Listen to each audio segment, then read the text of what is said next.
வணக்கம். இன்றைய அரசியல் ஆடுகளம் சொல்லும் செய்திகள் என்ன பார்க்கலாம். முதல் செய்தி, இந்த தேர்தலில் நம்ம யாருக்கு ஆதரவு கொடுக்குறோம்? நிறைய பேர் இன்றைக்கி ஒருத்தர் ஃபோன் பண்ணார். அவர் சொன்னார், போன வருஷம் நீங்கள் போன எலெக்ஷனில் நீங்கள் இதுக்கு போட சொன்னீங்க, நோட்டாவுக்கு. எங்கள் வீட்டில் 8 ஓட்டு இருந்து 8 ஓட்டு நோட்டாவுக்கு போட்டோம் அப்படின்னு சொன்னான். அப்போ தான் எனக்கே தோணுச்சோ, நம்ம சொல்கிறத கேட்டும் நிறைய பேர் போடுறாங்க. ஒரு விழாவுக்கு போயிருந்தோம் ஒரு 6 மாதத்துக்கு முன்னாடி. நான் எதையும் பார்க்கல. அங்கே ஒருத்தர் வந்தார், தாம்பரத்துக்கு போயிருந்தோம். அப்போ அவர் சொன்னார், சார் போன தடவை நீங்கள் நோட்டாவுக்கு ஓட்டு போட சொன்னீங்க, நானும் என் மனைவியும் நோட்டாவுக்கு தான் ஓட்டு போட்டோம். அப்புறம் எனக்கே ஒரு ஆர்வம் வந்தது, நோட்டாவுக்கு எவ்வளோ தான் போட்டிருக்காங்க தாம்பரத்தில் போய் பார்த்தா 31,000 பேர் போட்டிருக்காங்க அப்படின்னு. அது நம்ம சொல்லி போட்டாங்கன்னா அவங்களா போட்டாங்களான்னு தெரியல. இருந்தாலும் பல பேருக்கு ஆர்வம், நம்ம யாருக்கு கொடுக்குறோம் ஆதரவு, அவங்களுக்கு போடுறோம் அப்படிங்கிற. நான் அடிப்படையிலே எம்ஜிஆர் ரசிகன், உங்களுக்கு தெரியும். அதிமுகவில் இருந்தாலும் இன்றைக்கி நம்ம ஆதரவு அப்படின்னு நம்ம கொடுக்கணும். எப்படின்னா, விஜய் கட்சி எனக்கு ஆபத்தில் உதவி செஞ்சாங்க, தாவைக்கா. நான் கைதான உடனே யாரையுமே கூப்பிடல. வழக்கறிஞர்கள், விஜய் வழக்கறிஞர்கள் 20 பேர் 30 பேருக்கு மேலே என்னை அப்படியே சுற்றிட்டாங்க. என்னை கைது பண்ணி போலீஸ் வேனில் ஏற்றுற வரை நின்று என்னை கைது பண்ணி அனுப்பிட்டாங்க. சிறைக்கு பல வழக்கறிஞர்கள் விஜய் அனுப்புனாருன்னு பார்த்தாங்க. அதுக்கப்புறம் நான் ரிலீஸ் ஆகி வரும்போது ஆளுயர மாலை போட்டு இவங்கெல்லாம் வரவேற்பு கொடுத்து, நான் வீட்டுக்கு உள்ளே போகிற வரை என் பின்னாடியே கொடுத்துட்டு போனாங்க. அப்போ நம்ம ஆதரவுன்னு கொடுக்கும்போது நமக்கு யார் ஆபத்தில் உதவி செய்தார்களோ அவர்களுக்கு தானே நம்ம கொடுக்கணும்.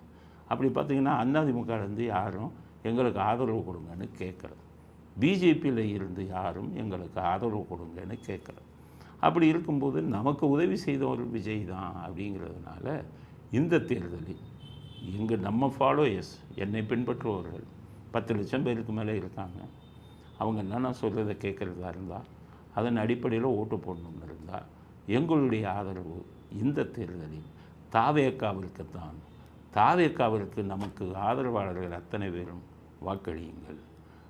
அதிமுக தொண்டர்கள் மன்னிச்சுக்கோங்க, இப்படிப்பட்ட ஒரு முடிவை நான் அதிமுகவுக்கு எதிராக நினைக்கிறேன். உங்கள் அதிமுக தலைவர்கள் யாருமே எங்கிட்ட எந்த ஆதரவும் கேட்கவில்லை.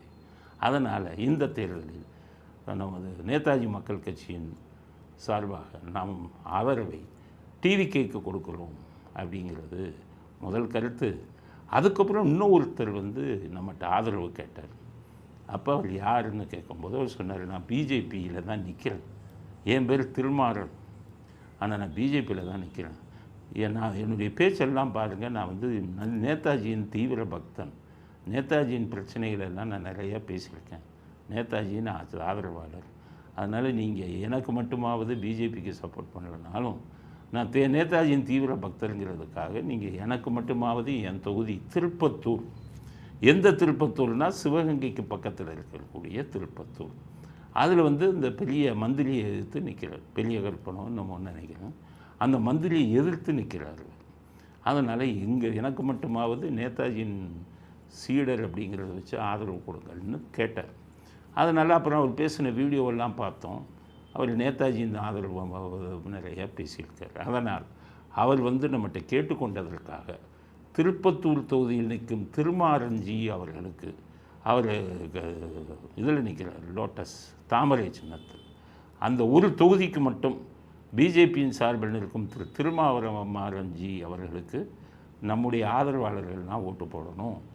அதை தவிர மீதி 233 தொகுதியிலையும் விஜயின் டிவிகே கட்சிக்கு அனைவரும் ஓட்டு போட வேண்டும்னு சொல்லி நம்ம கோரிக்கையாக வைக்க விரும்புகிறோம். அதாவது தொகுதி மறுசீரமைப்பு திட்டம் மசோதா உங்களுக்கே தெரியும், லோக்சபாவில் பாராளுமன்றத்தில் கொண்டு வரப்பட்டது சட்டமாக்குறதுக்காக.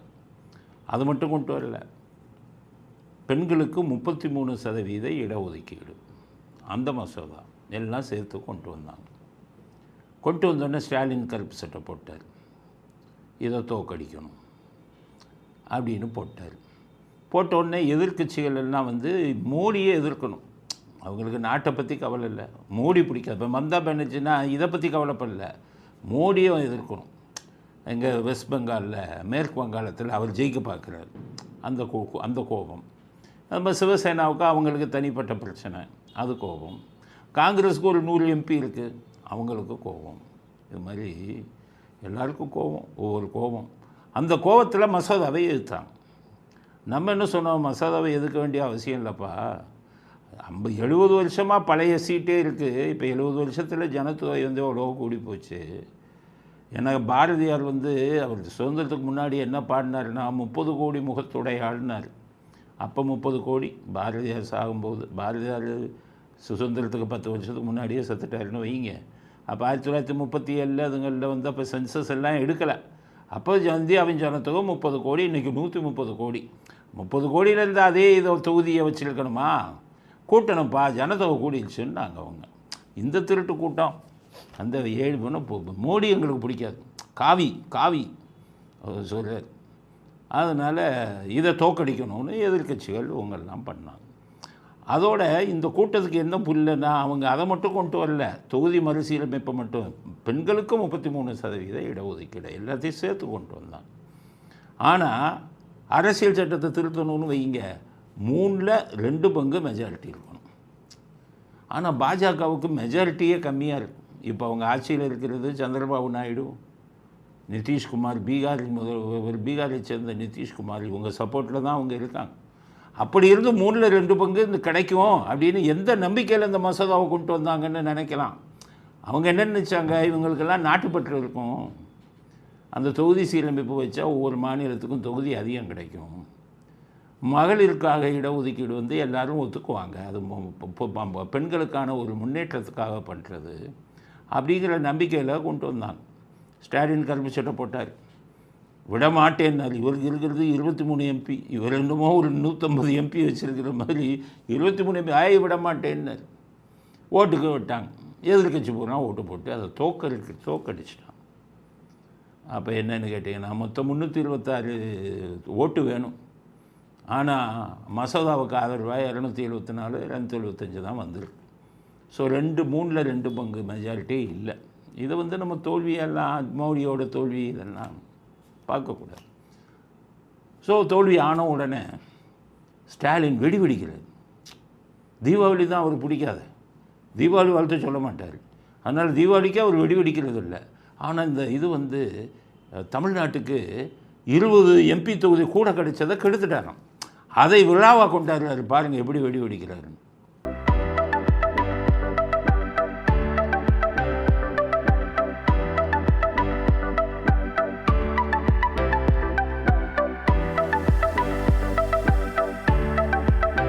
ஸோ வெடிக்கிறாரா? அடுத்தது சொல்லிட்டார், கருப்பு சட்டையில் இருந்த நான் வெள்ளை சட்டைக்கு மாறிவிட்டேன். நீங்கள் நிரந்தரமாக மாறணும்ப்பா, கருப்பு சட்டையிலேருந்து வெள்ளை சட்டைக்கு நீங்கள் நிரந்தரமாக மாறணும். என்னமோ கருப்பு சட்டை உங்களுக்கு எழுதி கொடுத்த மாதிரி, நீங்கள் உங்களுடைய கதையே எப்படின்னா நல்லா புரிஞ்சுக்கோங்க. இது சில இதெல்லாம் இவங்க தனக்கு பிராண்டு மாதிரி வச்சுக்கிறாங்க. இப்போ தமிழ்நாடுனா, தமிழ்நாடு இருக்கும், நாங்கள் இருக்கும் வரை தமிழ்நாட்டில் காவி கொடி பறக்காது. நீ என்ன தமிழ்நாட்டுக்கு பட்டா போட்டு கொடுத்தாச்சா அவங்களுக்கு? ஏன்னா நீங்கள் இருக்கும் வரை தமிழ்நாட்டுக்கு காவி கொடி பறக்க முடியாது. உங்கள் அப்பா அப்படி தான் சொன்னார். எம்ஜிஆர் வந்தோடனே திமுக இருக்கும் வரை எம்ஜிஆர் முதலமைச்சராக முடியாதுனாரு. அவர் தூக்கி குப்பையில் போட்டுட்டு முதலமைச்சராகிட்டு போனார். அப்புறம் ஜெயலலிதாவை அவங்க ஒரு பிராமண பெண்மணி, எங்களுடைய திராவிட இயக்கத்துக்கு தலைமை தாங்குவதா, கண்ணாலும் நடக்காதுன்னாரு. அந்த அம்மா போட்டு நின்று உங்களை 2 சீட்டு வாங்கி ஓடி நீங்களும் இன்னொருத்தர் 2 பேர் தான் ஜெயிச்சிங்க. அதுவும் 500 ஓட்டில் கருணாநிதி எம்ஜிஆர் இருக்கும்போது 500 ஓட்டு தோத்துட்டு அப்புறம் 500 ஓட்டில் ஜெயிச்சதா எம்ஜிஆர் பெருந்தன்மையாக விட்டார். 1991 ஜெயலலிதா வந்தோடனே இதே இதில் துறைமுகத்தில் 500 ஓட்டில் ஜெயித்தார். அப்புறம் ராஜினாமா பண்ணிட்டு போனார். ஜெயலலிதாவே அப்படி தான் சொன்னார், இன்னும் தமிழ்நாடு உங்களுக்கு பட்டா போட்டு கொடுக்குற மாதிரி, நாங்கள் இருக்கும் வரை ஹிந்தி வராது. என்னையா நீங்கள் இருக்கிற, நீ பூரா கள்ள ஓட்டை போட்டுட்டு ஆட்சிக்கு வந்துட்டு இவங்க என்னமோ செல்வாக்கு இருக்கிற மாதிரி, நாங்கள் இருக்கும் வரை, அது மாதிரி நாங்கள் இருக்கும் வரை காவி கொடி இங்கே பறக்காது. அது மாதிரி அப்போ என்னென்னா தமிழ்நாடு உங்களுக்கு பட்டா போட்டு கொடுத்தாச்சு. திராவிட முன்னேற்ற கழகம் இருக்கு வர உங்களுடைய காவி கொடி ஒருபோதும் இங்கே பறக்காது. இந்த கருப்பு கலரில் சொந்தமாக்கின மாதிரி, தமிழ்நாட்டை சொந்தமாக்கின மாதிரி, கருப்பு கலர் இவங்களுக்கு சொந்தமாக. கருப்பு கலர் தினமும் பார்த்திங்கன்னா வக்கீலுங்க பூரா கருப்பு கொண்டு தான் போட்டு போகிறாங்க. அது என்ன திராவிடத்துக்கு சொந்தமாக?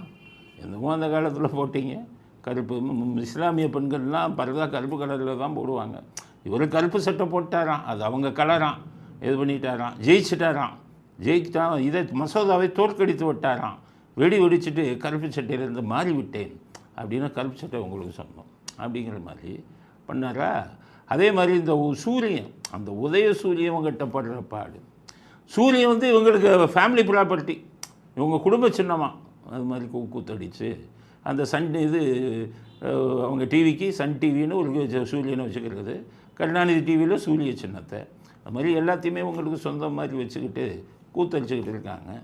வெடி வெடிச்சு கொண்டாடுறாரு. தமிழ்நாட்டுக்கு 20 எம்பியை குட்டிச்சவர் ஆக்கிட்டீங்க அப்படிங்கிறதுக்காக கொண்டாடுங்க. இதில் என்ன இருக்குது?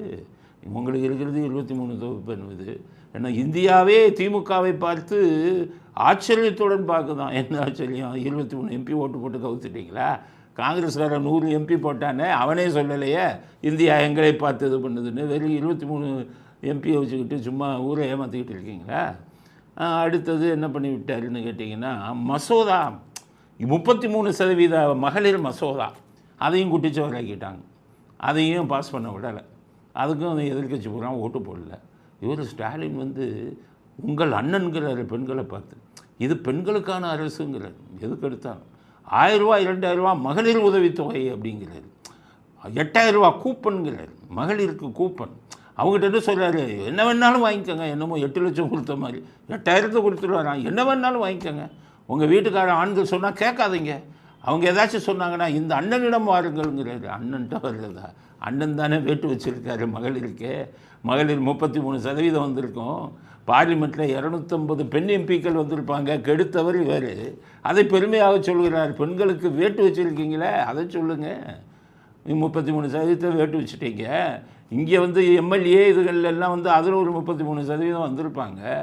அதையும் அதில் வந்து 80 பேராச்சும் எம்எல்ஏ பெண் எம்எல்ஏக்கள் வந்திருப்பாங்க. அதையும் கெடுத்துட்டு அண்ணன்னு பேரை வச்சுக்கிட்டு அண்ணனே உங்கள் தங்கைகளுக்கும் அக்காக்களுக்கும் எவ்வளோ பெரிய துரோகம் செய்திருக்கிறாருங்கிறத மகளிருக்கு, தமிழ்நாட்டில் இருக்கிற மகளிருக்கு புரிஞ்சுக்கோங்க. சும்மா அந்த 1000 ரூபா 2000 ரூபாய் கொடுத்தாருன்னு ஓட்டு போடாதீங்க. 1000 ரூபா 2000 ரூபாய் எது கொடுத்தாரு? 1000 ரூபா 2000 ரூபா அவர் சொந்த பணத்தில் இருந்தால் கொடுத்தாரு, அரசாங்க பணத்தில் இருந்து. புரிஞ்சுக்கோங்க எப்படிப்பட்ட ஆட்கள், எப்படிப்பட்டவர். இவங்க திராவிட இயக்கம்னு சொல்லுவாங்க. மகளிரை முன்னேற்றுவதற்காகத்தான் இது இருந்ததான். யார்? ஈவேரா சொல்லுவார், பெண்கள் என்ன சம்பளம் வாங்காத வேலைக்காரர்களா அப்படின்னு. பெண்களை முன்னேற்ற வேண்டாமா? கல்வியில் முன்னேற்ற வேண்டாமா? பதவிகளில் அவருக்கு முன்னேற்றம் காண வேண்டாமா? அதனால் பெண்களை வந்து நம்ம முன்னேற்றணுங்கிறாரு ஈவேராவுக்கு ஊர் பூரா சிலையை வச்சுக்கிட்டு ஈவேராவுக்கே வேட்டு வச்சுட்டாங்க. பெண்கள் முன்னேறணும்னு சொன்னதுக்கு ஸ்டாலின் வேட்டு வச்சுட்டாரு. பெருமையாக எப்படி நீங்கள் சொல்லிக்கிறீங்க? உங்கள் அப்பா என்ன சொன்னார் பெண்களுக்கு இதை பற்றி? 1996 உங்கள் அப்பா உள்ளாட்சி அமைப்புகளில் வந்து 33% இடஒதுக்கீடுன்னு கொண்டு வந்தார். கொண்டு வரும்போது உங்கள் அப்பா என்ன சொன்னார் தெரியுமா? இதே போல் பார்லிமெண்ட்டிலும் 33% பெண்களுக்கு இடஒதுக்கீடு செய்ய வேண்டும்னு பேசினார். இன்றைக்கி அதே பார்லிமெண்ட்டில் 33% இடஒதுக்கீடு, பெண்களுக்கான இடஒதுக்கீடு வரும்போது உங்கள் அப்பா கனவுக்கு வேட்டு வச்சுட்டு இப்போ மூச்சுக்கு மூச்சு எங்கள் அப்பா அதை செஞ்சார் இதை செஞ்சாருன்னு என்ன அர்த்தம்? உங்கள் அப்பா கனவுக்கும் வேட்டு வச்சுட்டீங்க. அது பெருமையாக சொல்லிக்கிறதுங்கன்னா என்ன அர்த்தம்? அதனால் ஸ்டாலின் வந்து இது மிகப்பெரிய வெற்றியாக கொண்டாடுவதில் அர்த்தமில்லை. பெண்களுக்கான முன்னேற்றத்தில் தடைக்கற்களை போட்டவர் நீங்கள். பெண் சமுதாயம் எந்த காலத்திலும் உங்களை மன்னிக்காது.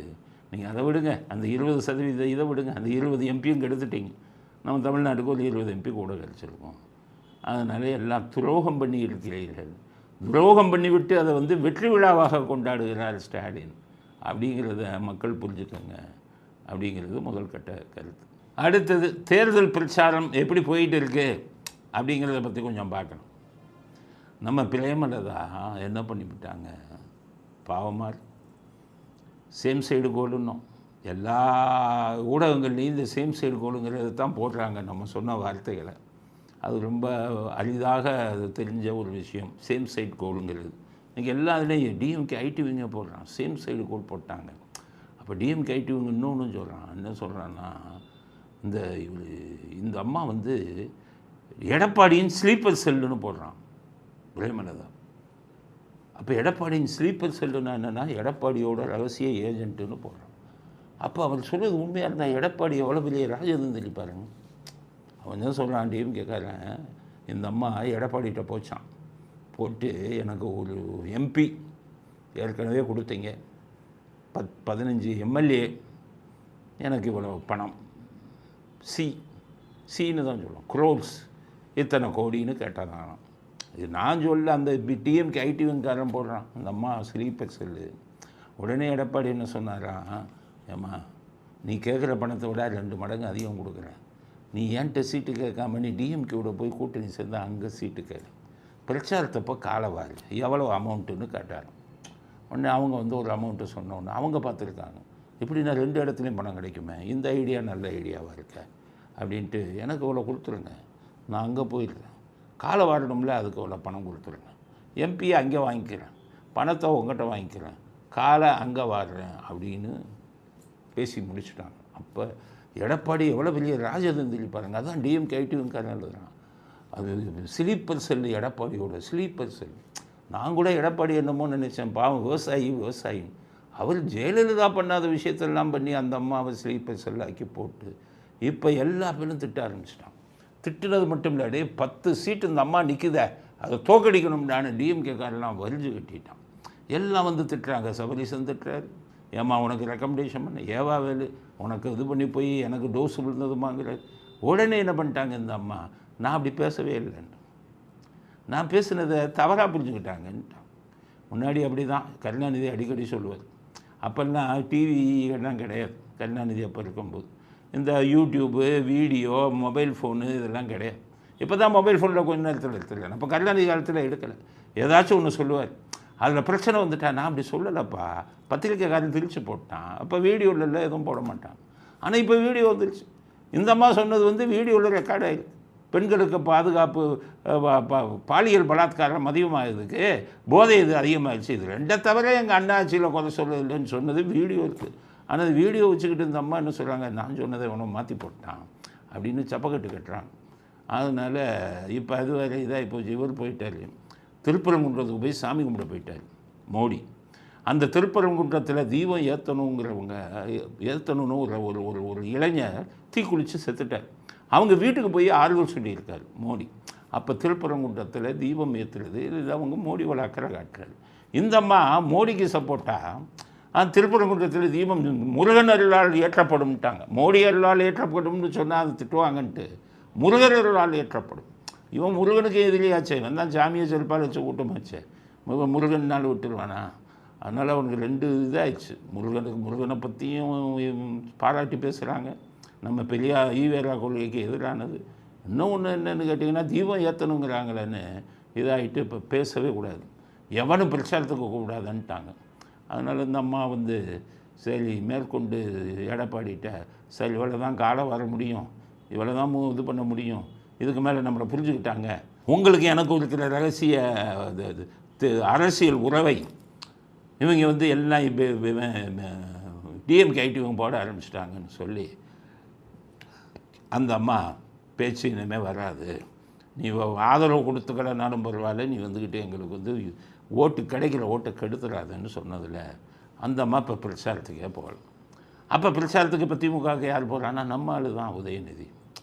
அவருக்கு நான் முன்னாடி பாலிடால் உதயநிதினு கூப்பிடுவேன், அப்புறம் ரொம்ப போலீஸ் ஆஃபீஸர்லாம் என்கிட்ட கேட்டாங்க அந்த வார்த்தைலாம் உபயோகிக்காதீங்க. இப்போ எடப்பாடி உபயோகிச்சுட்டாரு, சார்லஸ் மார்ட்டின் உபயோகிச்சுட்டாருல்ல, அதனால் சரி இப்போ உதயநிதி கதை என்னன்னு கேளுங்க. அவர் போய் இந்த பிரச்சாரத்துக்கு இதை தவிர எதுவுமே தெரியாது. நீங்கள் இந்த வீடியோவை பாருங்கள். இந்த அனுபவம் எனக்கு கிடையாது அப்படின்னு இப்போ நான் கண்ணாமரான் திட்டுறாருமா, செத்து போன்ட்டாருமா, நீ இருந்து உயிரை வாங்குறேன் அப்படின்ட்டாரு. மறுபடியும் அந்த எடப்பாடி காலில் விழுகிற ஃபோட்டோ கொடுத்துக்கிட்டு அவர் எப்படி பேசுகிறாரு பாருங்கள், சிரிக்கிறார். எப்பா நீ அடிக்க வராங்கப்பா, கோவப்படுறாங்கப்பா, நான் சாகணுங்கிறேன். இதுதான் பேச்சா? தேர்தலில் இதுதான் அரசியலா? உதயநிதி கேட்குறேன், என்ன திட்டங்கள் கொடுக்க போகிறீங்க, உங்கள் வாக்குறுதி என்ன சொல்லியிருக்கீங்க, மக்களுக்கு நல்லது எதை செய்வீங்கன்னு சொல்கிறதுக்கு உங்களுக்கு அறிவு இருக்கா? அதை விட்டுட்டு இந்த ஃபோட்டோவை காமிச்சிக்கிட்டு விளையாட்டு பிள்ளை மாதிரி பேசிக்கிட்டு இருந்தால் யாரையும் உங்களை மதிப்பா காரி துப்ப மாட்டாங்களா? கொஞ்சம் கூட வெக்கப்படலை, கொஞ்சம் கூட. மறுபடியும் போகிற இடம் பூரா காலில் விழுகுது அந்த ஃபோட்டோ. அண்ணாமலை என்ன பண்ணார், அவர் ஃபோட்டோ காமிச்சார்ல அப்படின்ட்டு அண்ணாமலை இப்போ பிரச்சாரத்தில், அண்ணாமலை பிரச்சாரம் எப்படி சூடு பிடிக்குதுன்னா, அந்த உதயநிதி பிரச்சாரத்தில் 1000 ரூபா கொடுத்து, ஏன்னா எடப்பாடிக்கு நிறையா கூட்டம் வருதுன்னு மாவட்ட செயலாளர்லாம் இது பண்ணி பணத்தை அள்ளி வீசி 1000 ரூபா கொடுத்து எல்லாத்தையும் கூட்டிகிட்டு வா வீடியோவில் அப்படியே காமி. நம்ம கருணாநிதி டிவிலையும் சன் டிவிலையும் போட்டு ஊரை ஏமாத்து. அங்கே சோசியல் மீடியா சமூக வலைதளங்களில் போட்டு ஊரை ஏமாத்து. ஜனங்க நினைப்பா இவ்வளோ கூட்டம் வருது, 1000 ரூபா கொடுத்தது வெளியில் தெரியாதுன்னு நினச்சிக்கிட்டு இருக்காங்க. எல்லாம் ஜனங்க விவரமான ஆளுங்க. அதனால் பேச தெரியலையா? கூட்டம் வந்தாலும் எடப்பாடி கூட்டம் வந்தால் பேசுகிறாரு. பாலிடால் கதை சொல்லவாங்கிறாரு. பாலிடால் ஒரு கூட்டத்தில் தான் பேசினார். அடுத்த கூட்டத்தில் துபாய் விஷயத்தை பேசினார். அடுத்த கூட்டத்தில் நடிகை இதுன்னாரு. நீங்கள் தூங்குறீங்க, இதாக இருக்கீங்க, பணியை செய்யல, அப்படி மாற்றி மாற்றி பேசணும்ல. ஒரே இது அந்த ஃபோட்டோவில் காலில் விழுந்தாருன்னு சொல்லி பேசுகிறதுக்கே அவருக்கு ஒன்றும் சப்ஜெக்ட் கிடைக்காம உதயநிதி பிரச்சாரம் பிசுபிசுத்து போயிருக்கு. எதையும் அவங்க அப்பாவும் வந்து பேசலை, இவரும் பேசலை. ராசாவையும் இப்போ பிரேமலதா மாதிரி ராசாவை பிரச்சாரத்தை கூட்டிகிட்டு வராதுன்ட்டார் ஸ்டாலின். ராசாவை குதிச்சு போயிட்டார். என்னடா நம்மளையே வரக்கூடாதுங்கிறாங்க. என்ன பண்ணுறோம் பாரு, எல்லா பிடிக்கும் என் கையில் அப்படின்னு சம்மந்தப்பட்டவங்ககிட்ட பேசியிருக்காரு. உடனே ஸ்டாலின் மருமகன் அனுப்பிட்டார் சமாதானம் பண்ணி. சபரீசன் அங்கேருந்து பெரம்பலூரில் ராசா வீட்டிலே இருக்காராம், வெளியில் போகாமல். பிரச்சாரத்தை கூப்பிடல ஒரு வேணும். அங்கே போய் சொன்னாராம், கோச்சிக்காதீங்க. என்ன கோச்சிக்காதீங்க, உங்களுக்காக நான் ஜெயிலுக்கு போனவங்க, பணம் வாங்கினதெல்லாம் நீங்கள். ஆனால் ஜெயிலுக்கு போய் 2 மாதம் இருந்தது நான் தானேங்க, 6 மாதம் இருந்தேங்க அப்படின்னு ரொம்ப எகிரி இருக்கார். அதுக்கப்புறம் இல்லை எலெக்ஷன் வரை எனக்கு அமைதியாக இருங்க அப்படின்னு. அவர் என்ன சொன்னாராம், எலெக்ஷன் வரை அமைதியாக இருக்க சொல்லுவாங்க, நம்ம வந்துக்கிட்டு அதுக்கப்புறம் நம்மளை கவுத்திடுவாங்க. அதனால் இந்த தடவை 2Gயை பற்றி கதையெல்லாம் வெளியில் சொல்லிட வேண்டியதான் அப்படின்னு சொல்லி அவங்களுக்கு தெரிஞ்சவங்ககிட்ட சொன்னாங்க. அதுக்கப்புறம் இங்கேருந்து ஸ்டாலின் சைட்லேருந்து வந்தது. சாதிக் பாட்சா இப்படி தான் 2G கதையை வெளியில் சொன்னார். அவர் தற்கொலை பண்ணார், ஞாபகம் இருக்கான்னு கேட்டிருக்கோம். உங்கள் எல்லாத்துக்கும் தெரியாது சாதிக் பாட்சா என்ன சொன்னார், ஏன் தற்கொலை பண்ணாருன்னு சொல்லணும்ல. சாதிக் பாட்சாங்கிறவர் யாருன்னா ராசாவுடைய நெருங்கிய நண்பர். அவருடைய கதை பூரா அவர்கிட்ட தான் இருந்தது. அவர் இதெல்லாம் லேப்டாப்பு இதிலெல்லாம் நிறையா வச்சுருந்தார் ஆதாரங்களை. சிபிஐ வந்து தூக்கிட்டு போயிட்டு அவரை விசாரணை கூப்பிட்டு சொன்னால், என்னையா லேப்டாப்பில் என்னென்னமோ வச்சுருக்கா 2Gயை பற்றி, ஸ்டாலின் அவருக்கு பணம் கொடுத்ததுன்னெலாம் போட்டிருக்க, ஸ்டாலினுக்கு எவ்வளோ பணம் கொடுத்தேன்னு ஒன்று, என்ன ஒன்றும் பண்ணாதீங்க உண்மையை சொல்லிடுறேன்ட்டு ஸ்டாலினை பற்றி 2Gயில் பணம் வாங்கினதை சொல்லிட்டார். அதுக்கப்புறம் பார்த்திங்கன்னா மர்மமான முறையில் ஒரு தூக்குல தொங்கினார். அவங்க மனைவி எல்லாம் சொன்னாங்க ஸ்டாலின் தான் பண்ணிட்டார், கொலை பண்ணிட்டாருன்னு. வைகோவும் சேர்த்துக்கிட்டு ஸ்டாலின் தான் எனக்கு ஆதாரம் இருக்குது அப்படின்னா. அதனால் விவரம் உண்மை தெரிஞ்ச உடனே அவரை தூங்கிட்டார். அதனால் ராசாவுக்கு அந்த பயம் வேறு. இந்த உண்மையை வெளியில் சொன்னால் நம்மளால் காலி பண்ண மாதிரி நம்மளை பண்ணிட்டா என்ன பண்ணுறது அப்படின்னு அந்த பயத்தில் வேறு இருக்காங்க. அதனால் தேர்தலுக்கு பிறகு 2G வந்து சூடு பிடிக்கும் அப்படின்னு சொல்லி எல்லாம் எதிர்பார்க்குறாங்க. ஆக பிரேமலதா பிரச்சாரத்தை பார்த்துட்டோம், உதயநிதி பிரச்சாரத்தை பார்த்துட்டோம். ராகுல் காந்தி அவர் வந்து பிரச்சாரம் பண்ணுறார். அவர் என்ன சொல்லிட்டாரா, ஸ்டாலினோட நான் சேர்ந்து பண்ண மாட்டேன், சேர்ந்து பேச மாட்டேன். காங்கிரஸ் எங்கே நிற்குதோ அங்கே சொல்லுங்கள், பொன்னேரிங்கிற இடத்துல நிற்கிது காங்கிரஸில் டிஸ் பக்கத்தில், அங்கே போய் பிரச்சாரம் பண்ணுறார். உடனே இவர் என்ன பண்ணுறாங்க, கூப்பிட்டு பார்த்தாங்க, அவர் வர முடியாது, ஸ்டாலினோட சேர்ந்து பிரச்சாரம் பண்ண முடியாது. உடனே நாட்டு வக்கீல் உங்களுக்கு தான் தெரியுமா, RS பாரதி, அவர் சொல்லிட்டார், ஸ்டாலின் வந்து அவரோடு சேர்ந்து பிரச்சாரம் பண்ணுறக்கூடிய இது வாய்ப்பே இல்லை அப்படின்ட்டு. மீசையில் கீழே விழுந்தாலும் மீசையில் மண் ஓட்டாத மாதிரி அவர் சொல்லிட்டார், ராகுல் இவங்களோட சேர்ந்தே பண்ண மாட்டேன். ஸோ அவர் தனியாக பிரச்சாரம் பண்ணுறார். பிரச்சாரம் பண்ணும்போது அங்கே பெரிய காமெடி நடந்தது. பிரச்சாரம் அவர் மீட்டிங்கில் பேசும்போது பொதுக்கூட்டத்தில் பேசுகிறார், அவருக்கு தமிழ் தெரியாது, ஆங்கிலத்தில் பேசுகிறார். அப்போ அவங்க சொன்னாங்க, ராகுல் காந்தி சொன்னார், ஒரு நல்ல ஆளாக பார்த்து மொழிபெயர்க்க வைப்பான்னு. அப்போ தலைவர் வந்து இதில் செல்வ பெருந்தகை அவர்கிட்ட தான் சொல்லியிருக்கார், நல்ல தலைவர் நீ தானேப்பா, ஒரு நல்ல ஆளை வச்சு மொழிபெயர்க்கணும். சரின்ட்டு நானே மொழிபெயர்க்கிறேன்ட்டார். எல்லாருக்கும் என்ன, இவர் ரிசர்வ் பேங்க்கில் பியூன் வேலையில் இருந்தாருன்னு சொல்லி எல்லாருக்கும் தெரியும். இவரை போய் எப்படிங்க இவருக்கு இங்கிலீஷ் தெரியும், இவரை போய் மொழிபெயர்க்கிறாங்கிறார், அதெல்லாம் நான் பார்த்துக்கிறேன். அப்புறம் ராகுல் காந்தி ஆரம்பித்தார், மோடி ட்ரம்ப் என்ன சொன்னாலும் செய்கிறார் அப்படிங்கிறது. உடனே இவர், மோடி நம் நாட்டுக்கு எதிராக எதையும் செய்து கொண்டிருக்கிறாருங்கிறார். அவர் பார்த்தாலும் ராகுல் காந்தி தமிழ் தெரியாது, ஆனால் நம்ம ட்ரம்ப்புங்கிற வார்த்தையை சொன்னோமே, இருந்தாலும் ட்ரம்ப்புங்கிற வார்த்தையை சொல்லாமல் வேறு ஏதோ சொல்கிறாருன்னு பக்கத்தில் கூப்பிட்டு, யோ என்ன சொன்னார்? உடனே இல்லை, மோடி நாட்டுக்கு எதிராக செய்து கொண்டிருக்கிறார் நான் தான் சொன்னேயா, ட்ரம்ப்பு காலில் விழுந்து கொண்டு இருக்கு, அதை ஏன் சொல்லலை, அது அவர்கிட்ட தான் சார் கேட்கணும் அப்படின்ட்டு. அப்புறம் 2 இதே மாதிரி ட்ரம்ப்பையும் மோடியும் கனெக்ட் பண்ணி பேசுகிறது. இவர் செல்வ பெருந்தை ட்ரம்ப்புக்கு மேலே என்ன இதுன்னு தெரியல, ட்ரம்ப்பை விட்டுட்டு மோடியை மட்டும் தான் இருக்கிறது. They told the nation a lie. அவர்கள் சொல்லுகிறார்கள் இந்த தேசம் வாழ்ந்து கொண்டிருக்கிறது என்று. மோடி ட்ரம்ப்பு கீழே மேலேருந்து குதின்னா குதிச்சிருவாருங்கிறார், ஜம்புங்கிறார். இவர் என்ன பண்ணுறாரு, குதிங்கிறத விட்டுட்டார். மறுபடியும் சம்மந்தம் இல்லாமல் மோடியவே இது பண்ணிகிட்டு இருக்கார். அவர் பார்த்தார், ஓரளவு புரிஞ்சு போச்சு இவர் பேசுனதில். இவர் பேசின இங்கிலீஷ் வார்த்தைலாம் பேரெல்லாம் வரலையே. அப்போ தான் சொன்னார், நீ யாரையோ கொலை பண்ணிட்டா, உன் மேலே கொலை கேஸெல்லாம் இருக்குதுன்னு கேள்விப்பட்டேன். இன்றைக்கி வந்துக்கிட்டு இங்கிலீஷையும் கொலை பண்ண ஆரம்பிச்சிட்டேன். நீ உன்னெல்லாம் காங்கிரஸ் தலைவராக வச்சா உன்னை நான் காங்கிரஸ் உள்பட்ட மாதிரி தான். எல்லா பேர்கிட்டையும் காங்கிரஸ்கார்ட்ட பூரா பணத்தை வாங்கிட்டு சீட்டு கொடுத்தேன்னு உன் மேலே புகார் வந்திருக்கு. உன்னை வந்துக்கிட்டு மாற்றணும்னு இருக்கேன். இதுக்கிடையில் இங்கிலீஷையும் கொலை பண்ணிக்கிட்டு இருக்கேன்னு சொல்லி போன உடனே எலெக்ஷன் முடிஞ்சோடனே இவரை கை வைக்கணும்னு ராகுல் காந்தி கோபமாக போயிருக்காரு. அப்படிங்கிறது தான் ராகுல் காந்தி பிரச்சாரத்தில் வந்த செய்தி. அடுத்தது விஜய் பிரச்சாரம். அவர் பெரம்பூரில் வீடு வீடாக போய் பெரம்பூரில் போய் ஓட்டு கேட்கிறார்.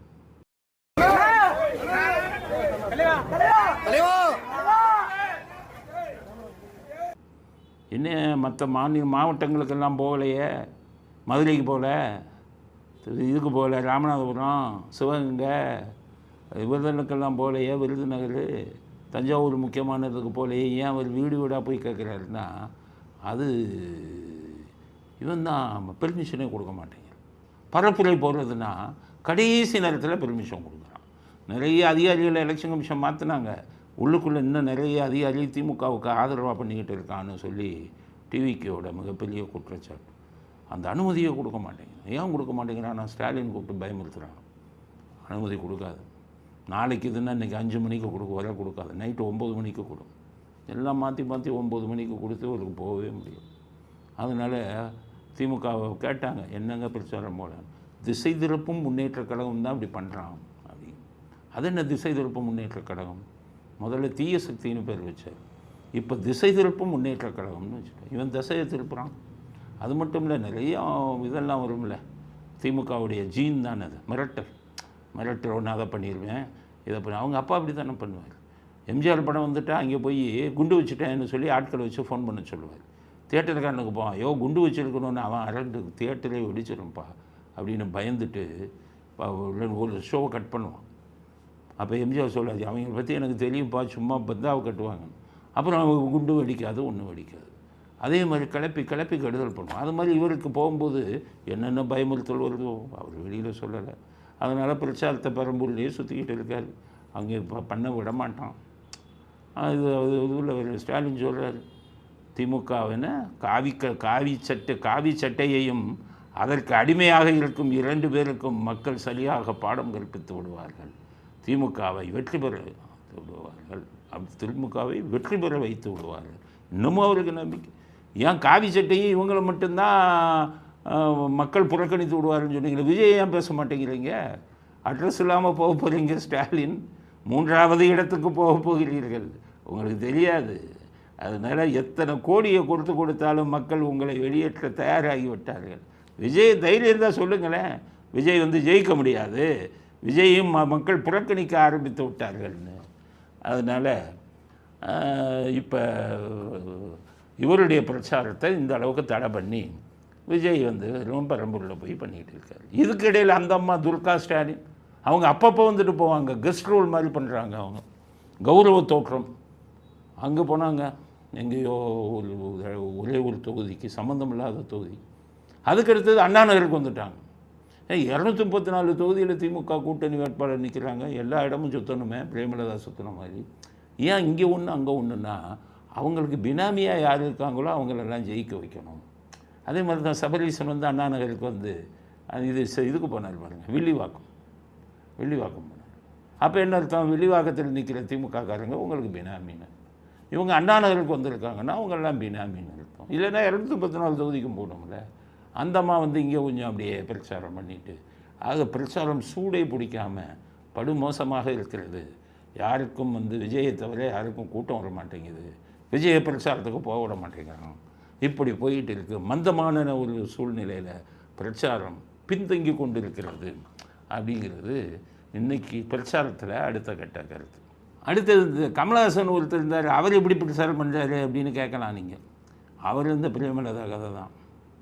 பிரேமலதா கதை மாதிரி அவர் பேச்சை கேட்டான்னா போச்சு, போடுறவனும் போட மாட்டான். எல்லாம் சிண்டிகேட் ஃபார்ம் பண்ணிட்டாங்க. முதுகில் குத்திருக்கோம் அப்படின்னு பிரேமலதா கமலஹாசன் நமக்கு பணம் தான் கொடுத்தாங்க, இருந்தாலும் உங்களை விடக்கூடாது. நாம் எவ்வளோ கோபத்தில் ரிமோட்டை வச்சு டிவியில் அடித்தோம் ஸ்டாலின் படத்தை பார்த்து. அவங்கள போய் ஓட்டு கேட்கணுமா? சரி, ஏதோ பணத்தை வாங்கிட்டோம், ஓட்டு கேட்குற மாதிரி போய் கவுத்துவோம் அப்படின்ட்டு இன்றைக்கி போய் பிரச்சாரத்துக்கு போனவர் என்ன பண்ணிட்டாரு, சேகர் பாபுவை ராஜராஜ சோழனுங்கிறார். எவ்வளவு கேவலம் பாருங்க அந்த ராஜராஜ சோழனுக்கு. ராஜராஜ சோழனையும் தாண்டி கோவில்களுக்கு குடமுழுக்க பண்ணவர் இவர். ஜெயலலிதா காலில் சாஷ்டாங்கமாக விழுந்தவர். இவங்க துர்கா ஸ்டாலின் கூட்டிகிட்டு அவங்கள காலில் ஏற்றி புடவை தொங்குற புடவையெல்லாம் உள்ளே எடுத்து வச்சு செருப்பு எடுத்து உள்ளே வச்சு ஒரு கும்பிடு போட்டு கதவை சாத்துறாரு. ஸ்டாலின் அப்படி வந்தால் அப்படியே குனிஞ்சு போய் அவர் செருப்பு எடுத்து வச்சுக்கிறாரு. அங்கே பூரா பார்த்தீங்கன்னா இன்கம் டேக்ஸ் அவங்க ரைடு பண்ணால் 2 பசங்க பேரில் கம்பெனியே வச்சுருக்காரு. அந்த பசங்களில் லஞ்சம் வாங்குகிற பணத்தை பூரா அந்த கம்பெனிக்கு கொடுத்துட்றாரு. கம்பெனி என்ன கம்பெனி? கான்ட்ராக்ட் எடுக்கிற கம்பெனி. கான்ட்ராக்டை கொடுக்குறது யார்? இவங்களே. ஆக இவங்க பையனுக்கே கம்பெனிக்கு கான்ட்ராக்டை கொடுத்து கோடி கோடியாக கொள்ளையடிச்சுக்கிட்டு இருக்காரு. இவரை போய் இவர் சொல்கிறாரு ராஜராஜ சோழனுங்கிறாரு சேகர் பாபுவை. அது எப்படின்னா சேகர் பாபு சொல்கிறாரு, ராஜராஜன் சோழன் கூட கோயில்களுக்கு இவ்வளோ குடமுழுக்கு செய்திருக்க மாட்டாங்களாம், சேகர் பாபு அவ்வளோ குடமுழுக்கு செஞ்சுருக்காங்க அப்படின்னு சேகர் பாபுவை ராஜராஜன். எவ்வளவு கேவலம் பாரு. எத்தனை கோயிலை கட்டினாலும் பெரிய கோயில், தஞ்சை பெரிய கோயிலேருந்து உலகத்தின் பெரும்பகுதியை ஆட்சி செய்யணும்னு நினச்ச மிகப்பெரிய மாவீரன் அவரை போய் சேகர் பாபுவோட கம்பேர் பண்ணுறாருன்னா கமலஹாசனுக்கு பைத்தியம் பிடிச்சி போச்சு. அந்த இல்லை. நான் என்ன கேட்குறேன், ராஜராஜ சோழன் தான் சேகர் பாபுங்கிறீங்களே, குடமுழுக்கெல்லாம் அவ்வளோ பண்ணாருங்கிறீங்களே. இவர் போய் கோயில் நகையில் பூரா உருக்குனார். ராஜராஜ சோழன் கோயில் நகையை உருக்குனாரா? எவ்வளோ கேவலமான விஷயம். கோயில் நகையாக உருக்குனார். கோயில் நகை அப்படியே நகையாக இருந்தால் அடையாளம் கண்டுபிடிச்சிடுவான். நீங்கள் அமுக்குனீங்கன்னா நாளைக்கு அந்த நகையை காணாம், அந்த நகையை காணாமா. அதுக்காக கோயில் நகையை பூரா உருக்கணும்னு கொண்டு அப்போ கோயில் நகையை பூரா உருக்கி பேங்க்கில் வச்சுட்டாங்க. இப்போ நீங்கள் கண்டே பிடிக்க முடியாது. சேகர் பாபு நகைகளில் எவ்வளவு கொள்ளையடிச்சார். நான் காவல்துறையில் இருக்கும்போது என்ன பண்ணுவாங்கன்னா, திருடிட்டு போனோன்னு நகையை முதல்ல கொண்டு போய் உருக்கிடும். உருக்கிட்டு தான் போய் இவங்ககிட்ட வைப்பான் அடகு கடையில். அப்போ என்ன ஆகும், நாளைக்கு நகையை பறி கொடுத்தவங்க கோர்ட்டில் நகையை அடையாளம் காட்டணும். நகையாக இருந்தால் தானே அடையாளம் காட்ட முடியும், குறுக்கிட்டா. ஆக திருடர்கள் இந்த மாதிரி விஷயத்தை பண்ணுவாங்க. அதே வேலையை சேகர் பாபு பண்ணுறாரு. அவரை ராஜராஜ சோழன்கிறாரு கமலஹாசன். நீங்கள் தான் முடிவு பண்ணணும், பைத்தியம் பிடிச்சி போச்சா என்ன. அடுத்தது சவுக்கு சங்கர் குண்டர்கள் சட்டத்தில் உள்ள தள்ளிட்டாங்க அந்த பழைய அதிகாரிகள்லாம். இப்போ பழைய அதிகாரிகள்லாம் போயிட்டாங்க. இப்போ ஒரு இதில் சுப்ரீம் கோர்ட்டில் போட்டாங்க அவங்க வழக்கறிஞர்கள், குண்டர்கள் சட்டத்தை ரத்து செய்யணும். சுப்ரீம் கோர்ட்டு ரத்து செய்ய அதிகாரம் இருக்குது. ஏற்கனவே இவருக்கு போட்ட குண்டர்கள் சட்டத்திலாம் சுப்ரீம் கோர்ட்டில் தான் ரத்து செஞ்சாங்க.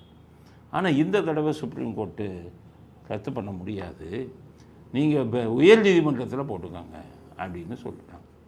அதனால் இன்னும் கொஞ்சம் நாளைக்கு அவர் வெளியில் வர முடியாது. ஆட்சி மாற்றம் ஏற்பட்டு ஸ்டாலின் வீட்டுக்கு போய் ரெஸ்ட் எடுக்க ஆரம்பிச்சிட்டாருன்னா அப்போ போட்டு எடப்பாடி வந்தாலோ இல்லை விஜய் வந்தாலோ ஆட்சி மாற்றம் வந்தாலோ அப்போ எதிர்ப்பு தெரிவிக்காமல் நடுநிலையான போலீஸ் அதிகாரிகள் போடுவாங்க. 2 பேர் வந்தாலுமே யார் வந்தாலுமே நடுநிலையான போலீஸ் அதிகாரி. அதனால் அப்போ தான் அவருக்கு விமோசனம் கிடைக்க வாய்ப்பு இருக்குது. இன்னும் சில காலம் அவர் சிறையிலேயே இருக்க வேண்டிய சட்ட சிக்கல் வந்திருக்கு.